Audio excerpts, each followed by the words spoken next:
यति बेला सबैतिर गर्मी छ। नयाँ बजारमा चाहिँ एकदम सही मौसम छ। घरि पानी आउँछ, घरि घाम लाग्छ, घरि हुस्से आउँछ। आज चाहिँ शुक्रबार अलिअलि पानी परिरहेछ। चिसो चिसो छ मौसम। चिसो चिसोमा के खाउँ त भन्दा तातो तातो खाने त हो। तर आज हामी चाहिँ कहाँ तातो अभियानमा लागेको छौँ। पानीपुरी खाउँ न त, धेरै भयो। आज चाहिँ पानीपुरी खाउँ घरमै बनाएर भनेर चाहिँ पानीपुरी बनाउँदैछौँ।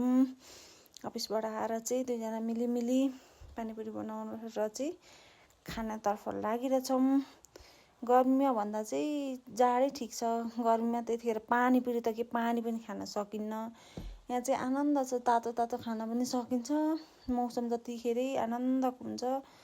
बसो आनन्द, तातो खायो हो। सबैजना गर्मी भयो भन्नुहुन्छ। घरतिरबाट फोन गर्दा हामीलाई चाहिँ फेरि आनन्दको मौसम छ नि त यहाँ चाहिँ। त्यहाँबाट तातो तातो रुच्छ पनि, खायो, आनन्द छ जिन्दगीमा।